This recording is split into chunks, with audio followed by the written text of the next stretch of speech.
आइए आगाज करते हैं। कड़ाके की सर्दी से जूझ रहे जम्मू कश्मीर में बारिश और बर्फबारी ने लोगों की दुश्वारियां और बढ़ा दी हैं। बारिश और बर्फबारी का सिलसिला देर शाम तक जारी रहा। इतना ही नहीं, कई मकामात पर लैंडस्लाइड और एवलांच की वजह से कई लोगों की जान भी चली गई है। गुज़िश्ता 48 घंटे में बर्फीले तूफान की वजह से 5 जवान शहीद हो गए हैं, जबकि 1 जवान लापता है। सेंट्रल कश्मीर के गांदरबल जिले में सोनमर्ग के गन्नेर इलाके के पास कूलान गांव में एवलांच की चपेट में आने से 5 लोगों की मौत हो गई और कई घर तबाह बर्बाद हो गए। मौके पर पहुंची फौज के जवानों ने इलाके में अपना रेस्क्यू ऑपरेशन शुरू कर दिया है। ये इलाका श्रीनगर से सड़क से कटा हुआ है। यही वजह है कि रेस्क्यू पार्टी को यहां पैदल ही पहुंचना पड़ा है।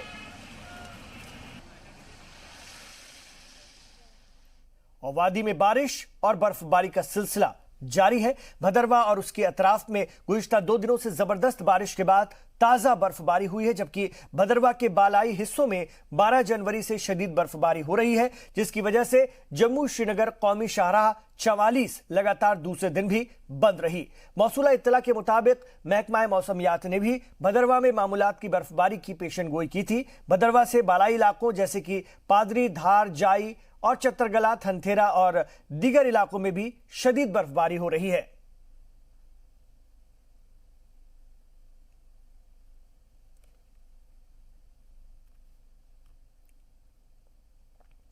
तो ये तस्वीरें आप देख रहे हैं, जबरदस्त बर्फबारी और एवलांच की तस्वीरें, और इसमें कई लोगों की जान जाने की भी खबर है, कई लोग जख्मी भी हुए हैं।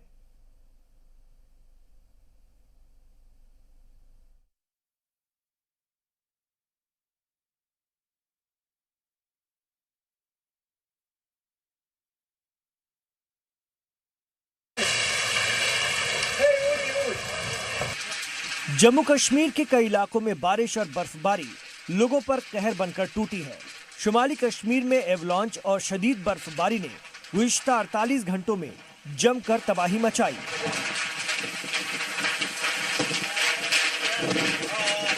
जम्मू कश्मीर के कुपवाड़ा के मचेल सेक्टर में रिंगबाला इलाके में बर्फीला तूफान आया, जिसमें 5 जवान इस तूफान की जद में आ गए। जानकारी मिलते ही फौज की रेस्क्यू टीम ने बचाव का काम शुरू किया। इस दौरान 4 जवान शहीद हो गए, वहीं एक दीगर जवान को रेस्क्यू टीम ने बचा लिया। हालांकि नौगाम सेक्टर में एवलांच की जद में आने वाले एक बीएसएफ के जवान शहीद हो गए।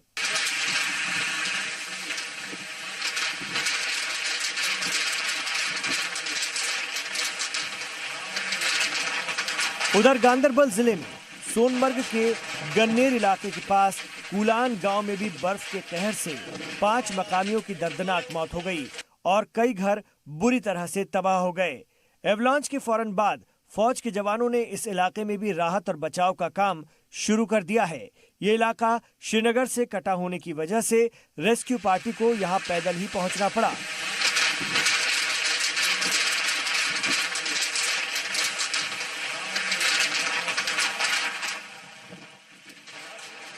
फॉर्चुनेटली कल हमारे रीजन और पुलन में 2 लॉन्च के इंसिडेंट हो गए, जिसमें पहले तकरीबन 4 बजे के करीब एक लॉन्च ने हिट किया एक हाउस को, जिसमें 6 फैमिली मेंबर्स थे। इमीडिएटली लोकल्स और पुलिस एडमिनिस्ट्रेशन सब ने मिलकर उसको रेस्क्यू कर दिया। 6 के 6 अच्छी तरह रेस्क्यू हो गई। और एज दूसरा वाला जो अनफॉर्चुनेट इंसिडेंट हुआ, वो इंसिडेंट हमारा कुलन नाड़ में हो गया, जो कि लोग नेशनल हाईवे पे चल रहे थे। 2 साइड से स्लाइड आ गए, वो तकरीबन 400 मीटर का स्लाइड दोनों साइड से आ गए, जिसका जद में वो 9 आदमी आ गए। तो जल्दी लोकल पुलिस और एडमिनिस्ट्रेशन की असिस्टेंस से 4 आदमी को हमने लाइव वहाँ से रेस्क्यू कर दिया, और उसके बाद रेस्क्यू करते हुए 2 डेड बॉडीज भी निकली। बर्फबारी बहुत ज़्यादा हो रही थी, जिसकी वजह से रेस्क्यू ऑपरेशन करना भी बहुत मुश्किल था, लेकिन फिर भी क्योंकि मैं एसपी साहब खुद वहाँ पर थे, हमने खुद रेस्क्यू और सर्च ऑपरेशंस को लीड किया। गांदरबल के डीडीसी हशमत अली खान ने आम लोगों से अपील की है कि मौसम के ठीक होने तक लोग फिसलन वाले इलाकों और ढलान के पास जाने से बचें। देर आफ्टर करीब 5:30 पे एक और अवलांच आया कुल्लन के खास के साथ ही, और उसमें जो पेडेस्ट्रियंस थे वो उसकी चपेट में आ गए। 9 लोग उसमें दब गए और इमीडिएटली लोकल्स पुलिस पार्टीज़ वहाँ पहुँची तो इनिशियली 4 लोगों को ज़िंदा वहाँ से निकाल लिया गया, बट उसके बाद परसिस्टेंट एफर्ट लगाई गई क्योंकि स्नो का डेप्थ बहुत ज़्यादा थी और उसमें 2 लोग और निकाले गए जो कि हॉस्पिटल में पहुंचकर उनकी डेथ होगी। देर आफ्टर पूरी नाइट हमने वहाँ रेस्क्यू ऑपरेशन चलाया and around 4 AM the morning we were able to dead body. तो कुल मिला के 5 लोग वहाँ वफात पा गए और 4 लोग जो थे वो ज़िंदा निकले, 9 लोग थे। तो उसमें फिर after doing legal formalities morning में फैमिलीज़ को हमने डेड बॉडीज़ दे दी और उसमें जो देखने वाली बात ये थी कि जब इतना स्नोफॉल हो रहा है तो अननेसेसरी मूवमेंट लोगों को अवॉइड करना चाहिए और उससे वार्निंग की सिचुएशन थी ये, और तभी ये इंसिडेंट हुआ कि जब वो रोड पे चल रहे थे और पहाड़ की तरफ से वो पूरा लैंडस्लाइड इन। बांदीपोरा के गुरेज सेक्टर में भी एवलांच मौत बनकर अब्दुल रहमान के कुनबे पर टूटा। कुनबे के कई लोगों को बचा लिया गया जबकि अब्दुल रहमान की मौत हो गई। वहीं 30 भेड़, 3 गाय और 3 भैंसों की भी जान चली गई। कश्मीर घाटी में हुई भारी बर्फबारी के बाद हुए हिमस्खलनों में मरने वालों का आंकड़ा बढ़कर अब 10 हो गया है। उत्तरी कश्मीर के मछेल, रामपुरा, उड़ी, नौगाम, गुरेज इन सभी सेक्टरों पर भीषण हिमस्खलन हुए हैं। वहीं मध्य कश्मीर के गांदरबल के कुलन इलाके में भी एक बहुत बड़ा हिमस्खलन देखने को मिला है।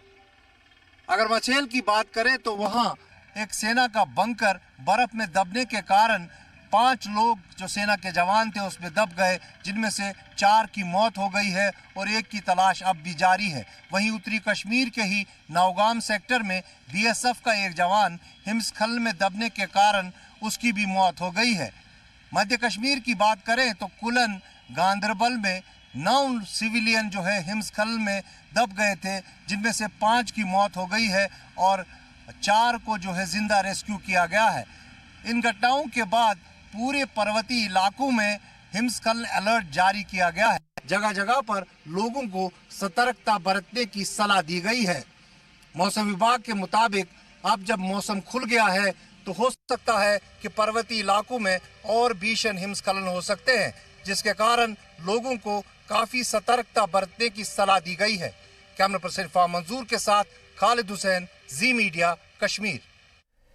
इधर वादी में बारिश और बर्फबारी का सिलसिला जारी है। भदरवा और उसके अतराफ में गुज़िश्ता 2 दिनों से जबरदस्त बारिश के बाद ताजा बर्फबारी हुई है, जबकि भदरवा के बालाई हिस्सों में 12 जनवरी से शदीद बर्फबारी हो रही है, जिसकी वजह से जम्मू श्रीनगर कौमी शाहराह 44 लगातार दूसरे दिन भी बंद रही। मौसूला इत्तला के मुताबिक महकमा मौसमियात ने भी भदरवा में मामूलात की बर्फबारी की पेशन गोई की थी। भदरवा से बालाई इलाकों जैसे कि पादरी धार, जाई, चत्तरगाला, थनथेरा, शंकोजा, भाल पादरी और दीगर बालाई इलाकों में इतवार से शदीद बर्फबारी हो रही है। हालिया बर्फबारी की वजह से दर्जा हरारत में भी कमी वाक़ई हुई है और दर्जा हरारत माइनस तक पहुंच गया है।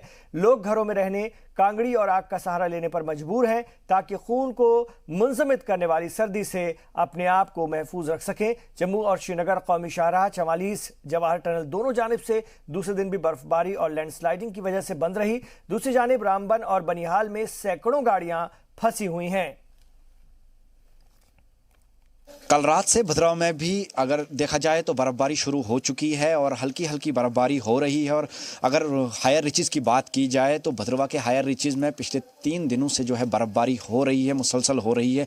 और अब जो है भदरवा टाउन में भी बर्फ़बारी शुरू हो चुकी है। और इसके साथ साथ अगर हम पूरी चिनाब वैली की बात करें तो चिनाब वैली के मुख्तलिफ हिस्सों में जो है बर्फ़बारी आज से शुरू हुई है, जिसकी वजह से ठंड जो है ज़्यादा बढ़ गई है। और अगर जम्मू श्रीनगर नेशनल हाईवे की बात की जाए तो वो गाड़ियों की आमदोरफ्त के लिए बंद कर दी गई है पिछले 2 दिनों से, क्योंकि कई जगहों पर जो है पस्सियां गिराई हैं और जौहर टनल के आर पार जो है बर्फबारी की वजह से भी जो है फिसलन हो गई है और जिसकी वजह से आमदोरफ्त को मुतासिर हुई है। तो अगर इंतज़ामिया की बात की जाए तो इंतज़ामिया का यही कहना है कि मौसम क्लियर होते ही जो है रेस्टोरेशन का काम शुरू हो जाएगा और जल्द से जल्द जो है कौमी शाहराह को आमदोरफ्त के लिए बहाल कर दिया जाएगा। राजा रहबर जमाल, जी मीडिया, चिनाब वैली। जम्मू कश्मीर में शदीद सर्दियों का दौर जारी है। ज्यादातर इलाके बर्फ की सफेद चादर में ढक गए हैं। वहीं पुंछ में निचले इलाकों में बारिश होने के साथ साथ बालाई इलाकों में शदीद बर्फबारी हुई है, जिससे कि आम जिंदगी दरहम बरहम हो गई है। जम्मू कश्मीर में सर्दियों का कहर जारी है। ज्यादातर इलाके बर्फ की सफेद चादर से ढक गए हैं। आम जिंदगी मुतासिर हुई है। ताजा खबर पुंछ से है, जहां निचले इलाकों में बारिश होने के साथ साथ बालाई इलाकों में शदीद बर्फबारी हुई है, जिससे दर्जा हरारत में काफी कमी आई है। बर्फबारी के सबब सब्जियां, मंडी के इलाकों में बिजली, पानी और खाने पीने की चीजों की काफी कमी हो गई है। एक दिन पहले जिन सड़कों से इंतजामिया ने पीडब्ल्यूडी मैकेनिकल विंग की मदद से बर्फ हटाने के काम को पूरा किया था, उनमें से ज्यादातर सड़कें एक बार फिर से बर्फबारी के सबब बंद हो गई हैं। को ये परेशानी है कि हमारे जो लिंक रोड है जो है बंद हो चुकी है। इस पे भी बहुत प्रॉब्लम है, क्योंकि चलने फिरने में बहुत प्रॉब्लम हो रही है। कितनी स्नोफॉल इस वक्त हो रही है, लेकिन हमें यहाँ बड़ी किल्लत है इंतज़ामिया की तरफ से। आप मिट्टी के तेल 1-1 लीटर पर, मैंने गैलने भी दिखाई, 1-1 लीटर देते हैं, उससे हमारा गुजारा नहीं होता।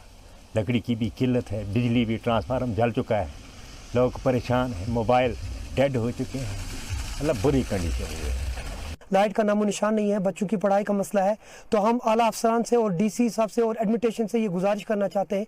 ये बॉर्डर एरिया यहाँ है, यहाँ पर हर वक्त फायरिंग कभी न कभी होती रहती है और इससे पहले हुई भी, काफ़ी लोगों की जानें भी गई। तो इस इलाके की तरफ कोई भी जो है एडमिनिस्ट्रेशन की तरफ से या डीसी साहब से अलावा जो जितने भी आला अफसरान हैं वो तवज्जो नहीं देते हैं। हम उनसे ये गुजारिश करते हैं, आप इस इलाके की तरफ तवज्जो दें और ये केरोसिन जो 1 लीटर मिलता था, इसको बढ़ाकर अगर 5 लीटर दिया जाए, ताकि यहाँ के लोगों की जितनी भी मुश्किलातें हैं वो आसान हो जाए। दूसरी जानिब लोगों का कहना है कि आए दिन इस पूरे इलाके में बर्फबारी होती रहती है, जिसकी वजह से अक्सर सड़कें बंद हो जाती हैं। सड़क बंद हो जाने से लोगों को राशन और कई तरह की परेशानियों का सामना करना पड़ता है। ताहम लोगों ने अपने गांव के लिए एक स्नो कटर मशीन का मुतालबा किया है। जम्मू कश्मीर में लोग सर्दी का सितम झेल रहे हैं। बर्फबारी के सबब सड़कें बंद हो गई हैं। लोगों को जरूरी चीजों के लिए काफी दूर तक पैदल चलना पड़ता है। खाने पीने से लेकर कई बुनियादी चीजों की भी काफी कमी हो गई है। इंतजामिया को इस जानिब कुछ मुस्बत कदम उठाने की जरूरत है, ताकि लोगों की परेशानियों में मजीद इजाफा न हो। पुंछ से रमेश बाली की रिपोर्ट। उधर श्रीनगर शहर में भले ही सुबह से बारिश और बर्फबारी थमी हुई है, लेकिन दर्जा हरारत में आई कमी की वजह से लोगों को शदीद सर्दी का सामना करना पड़ रहा है।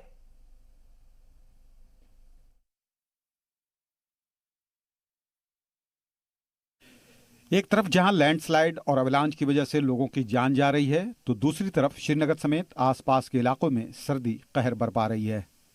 आलम यह है कि एक बार फिर से दर्जा हरारत -6 डिग्री सेल्सियस तक पहुंच गया, जिससे आम लोगों को काफ़ी मुश्किलात का सामना है। डल झील का पानी एक दफ़ा फिर जमने लगा है।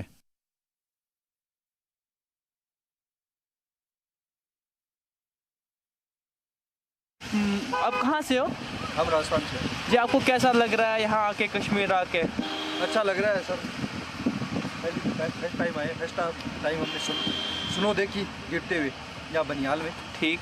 और हमारा क्या 12 जनवरी को फ्लाइट के लिए ठीक हो गया, जो कैंसिल हो गया। हाँ, फिर हम बर्फ़ की वजह से। हाँ जी। कटरा तक ट्रेन से आए और फिर टैक्सी से बनियाल तक आए, फिर रात वहीं स्टे किया। आपको कैसा लग रहा है? डल लेक भी ये देखो फ्रीज हुआ है, आपको कैसा फील हो रहा है? अच्छा लग रहा है सर। हम तो टूरिस्ट हैं, हमें तो अच्छा ही लगेगा ना। अच्छा ही लगेगा। उसको तो अच्छा नहीं लगेगा, लेकिन हमें तो अच्छा ही लग रहा है। हम घूमने के लिए आए हैं। कश्मीर कैसा लगा आपको? शानदार लगा, बिल्कुल बहुत अच्छा। हाँ, बहुत अच्छा। मनोज कुमार है जी। आप कहाँ से हो? हम राजस्थान से हैं। जी, आप जब यहाँ आए कैसा आपका फील हुआ? बहुत अच्छा लग रहा है सर। तो ठंड ज़्यादा है हमारे यहाँ से, तो बहुत अच्छा लग रहा है यहाँ पे घूमने में। डल लेक भी आप देख रहे हो फ्रीज हुआ है, सारा फ्रीज हुआ है। हाँ, बहुत शानदार लग रही है। शानदार लग रहा है। चलो, थैंक यू। हालांकि श्रीनगर में सुबह से ही हल्की धूप खिली हुई है और मौसम साफ है, लेकिन सर्दी की शिद्दत में कोई कमी वाक़ई नहीं हुई है। महकमा मौसमियात के मुताबिक आइंदा 48 घंटों तक मौसम ठीक रहेगा। जी सलाम के लिए श्रीनगर से शौकत बेग की रिपोर्ट। उधर कुलगाम के भी कई इलाकों में बारिश और बर्फबारी की वजह से लोगों को परेशानियों का सामना करना पड़ा। बर्फबारी और बारिश से एक तरफ जहां कौमी शाहराह बंद रही, वहीं सड़कों पर फिसलन की वजह से मकामी लोग अपने घरों में दुबके रहे।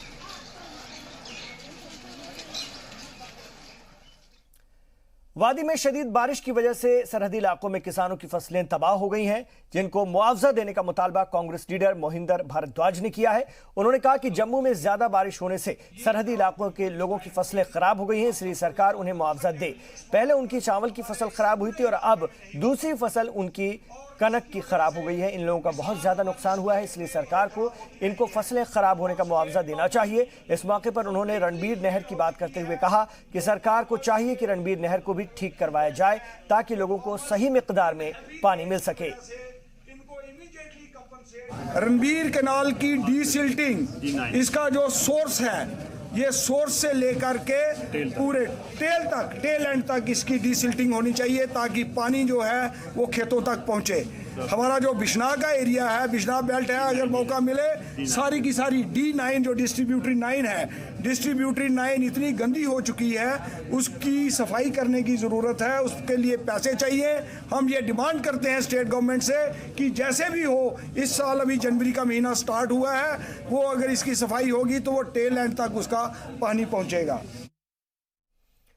सर्दियों का मौसम वादी के लिए बहुत सी बहारें लेकर आता है, जिसमें सयाहों के साथ साथ परिंदे भी वादी का रुख करते हैं और परिंदों की आमद से वादी का नज़ारा मजीद दिलकश और खूबसूरत हो जाता है। हर साल सर्दियों के मौसम में यहाँ परिंदे दूसरे सर्द मुल्कों से हिजरत करके आते हैं और जिनकी तादाद तकरीबन 9 लाख होती है, जिनमें परिंदों की तकरीबन 3 लाख अक़साम पहुँचती है।